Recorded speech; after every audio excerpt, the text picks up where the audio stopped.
Sir, sir vocabulary শিখবো কি করে? ভোকাবুলারি শিখবো কি করে? কি করতে হয়? ভোকাবুলারি মুখস্থ করতে হয়, তাই না? জি স্যার। আচ্ছা, এই মুখস্থ করার আইডিয়াটাই আসলে ভুল। ভোকাবুলারি মুখস্থ করার কোনো দরকার নেই। কি করার দরকার নেই? মুখস্থ করার দরকার নেই। এই বইটা আছে না আপনার কাছে? হ্যাঁ।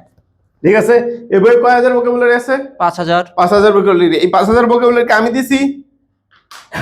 আমি বানাইছি? না। তাহলে কে বানাইছে? রাস্তার কে বানাইছে? না, নাকি জ্ঞানীগুণীরা বানাইছে? জ্ঞানী গুণীরা। জ্ঞানীগুণীরা বানাইছে। এই 5000 ভোকাবুলারি অক্সফোর্ড কর্পাস বানাইছে। ঠিক আছে, যে ওরা হিসাব করে দেখছে এই 5000 লাগবেই, ফরজে আইন। ঠিক আছে, মানে আপনার জন্য লাগবে, তার জন্য লাগবে, সবার জন্য লাগবে। মানে ইংরেজির ভাষাভাষী যারা আছে তাদের জন্য এই 5000 লাগবেই। এখন কথা হলো তাহলে কি করব? প্রথমে বলছিলাম আপনারা যেগুলো পারেন না সেগুলো দেখাইতে, দেখাইছেন? জি। এখন কি করবেন? এখন মুখস্থ করবেন, তাই না? না, এটাই করবেন না। ভোকাবুলারি শেখার আমাদের প্রথম কোয়েশ্চেনটাই আসলে ভুল হয়। আমরা সবাই বলি ভোকাবুলারি মুখস্থ করতে হয়। ভোকাবুলারি মুখস্থই করা যাবে না। Don't memorise. আপনি যেটা করবেন, read. Just read and forget, read and forget, read and forget, but never forget to read. Vocabulary এমন একটা জিনিস, ধরেন আপনি কখনোই আম আম আম আম আম শিখে আম মনে রাখেন নাই, না। ঠিক আছে? এক হলো আমের ছবি দেখে মনে রাখছেন, জি। ঠিক আছে? ছোটবেলায় আম খাওয়াইছে, ওটা বারবার রিপিট হয়েছে। রিপিটেশন। শুনেন, পৃথিবীতে কোনো কিছু যদি মাথায় ব্রেনে নিতে চান তাহলে 3টা কাজ করতে হয়। কটা কাজ? 3টা কাজ। তাহলে আমি 2টা দেখালাম কেন? 3টা কাজ দেখে করতে হয়। ঠিক আছে, 1 নম্বর কাজ হলো আমি একটা ভেনচিত্র আঁকি। ভেনচিত্র তো বুঝেন? জি। ঠিক আছে, 1 নম্বর কাজ হলো আপনার রিপিটেশন করতে হবে কাজটা, বারবার বারবার বারবার। ঠিক আছে, রিপিটেশন বারবার। আমি এই জন্য কি বললাম, আপনি খালি বারবার রিডিং পড়েন, জাস্ট পড়েন। আপনি মুখস্থ মনে রাখবো, আমি মুখস্থ রাখবো লিস্ট ধরে ধরে, এটা সম্ভব না। ঠিক আছে, দরকার নাই। সম্ভব হইলেও দরকার নেই। চা মানুষ চাইলে কিনা পারে, তাই না? সম্ভব হইতে পারে কিন্তু দরকার নাই। 2 নম্বর হলো অ্যাপ্লিকেশন। আপনার সারাদিন আজকে সকালবেলা ঘুম থেকে উঠে যে ভোকাবুলারি গুলো পড়ছেন, একবার পড়ছেন না, এরকম 2-4টা মাথায় থাকবে না? ওই 2-4টা আপনি আপনার কথায় ব্যবহার করেন, আপনার লেখায় ব্যবহার করেন। 2-4টা ইংরেজি শব্দ ব্যবহার করলে মানুষ কিন্তু কিছু একটা মনে করে না। কোড মিক্সিং বলে এটাকে। বাংলা এবং ইংলিশ মিক্স করে কথা বলেন, বাংলা ইংলিশ মিক্স করে লেখেন। টেক্সটিং এর সময় 2-একটা ওয়ার্ড নিয়ে আসেন আলাদা করে। বুঝিনি আমার কথা? তার 3 নম্বর হলো অ্যাসোসিয়েশন। আপনার প্রিভিয়াস নলেজের সাথে আপনার যদি অ্যাসোসিয়েশন না করতে পারেন, যে এই ওয়ার্ডটা আমার লাইফের সাথে যদি অ্যাসোসিয়েশন না করতে পারেন, আপনি কানেক্ট করতে না পারেন আর কি।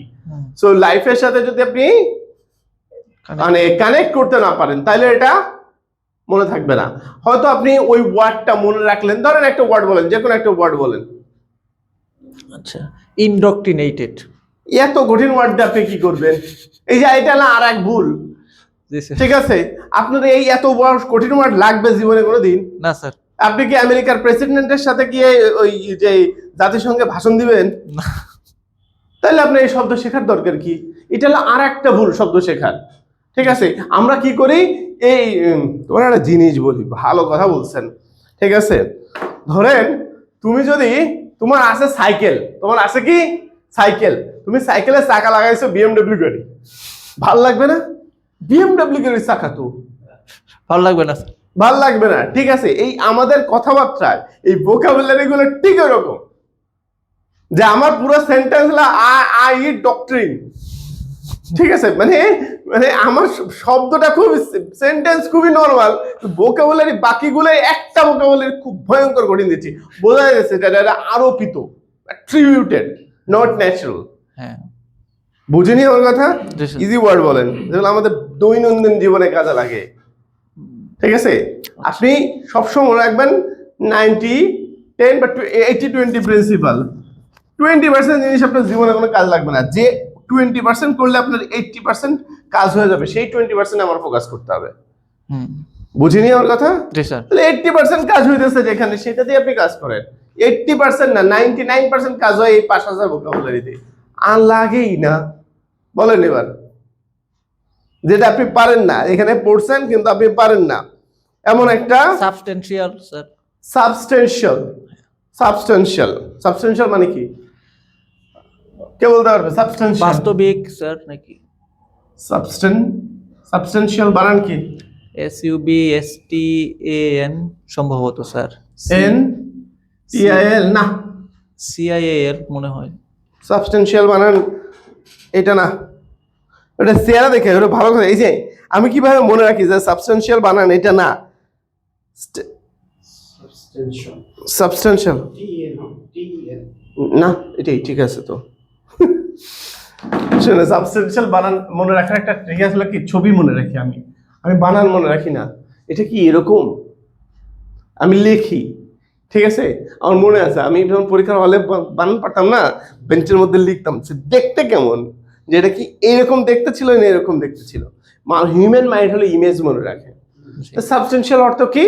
পর্যাপ্ত। পর্যাপ্ত আমার কি, ধরো পর্যাপ্ত প্রমাণ, দ্য সাবস্টেনশিয়াল এভিডেন্স, ঠিক আছে। তাহলে এটা কি আমাদের বাস্তব জীবনে লাগে না? এটা আসলে তোমার কথা আছে সাবস্টেনশিয়াল কোনো এভিডেন্স নাই, ঠিক আছে জি। বা এখানে আসলে সাবস্টেনশিয়াল পরিমাণ আসলে ওয়ার্ড নাই। জি, এইভাবে করে ডেইলি ব্যবহারের মধ্যে তুমি যদি অ্যাসোসিয়েশন না করতে পারো, অ্যাপ্লিকেশন না করতে পারো, বারবার না করতে পারো, কোনোদিন এই জায়গাটাই হলো আমাদের মেমোরি রিটেনশন হবে ঠিক এই জায়গাটায়। আমাকে বুঝাইতে পারছি? ঠিক আছে। ওই মানে এই যে বিভিন্ন ইউটিউবারদের বা অনেক জ্ঞানী গুণী আছে, অনেক কিছু বলে, এত জ্ঞানী গুণীদের কথা শোনার দরকার নাই, সহজ কথা। আর জ্ঞানী গুণীদের কথা শুনবেন তার ব্যাকগ্রাউন্ড কি একটু জানে আসেন, অবশ্যই, ঠিক আছে। পড়ে ফিজিক্সে আইসে ইংলিশের জ্ঞান দিলে একটু সমস্যা, হ্যাঁ, sorry for my judgement, but it is true. হ্যাঁ, অবভিয়াসলি। Thank you.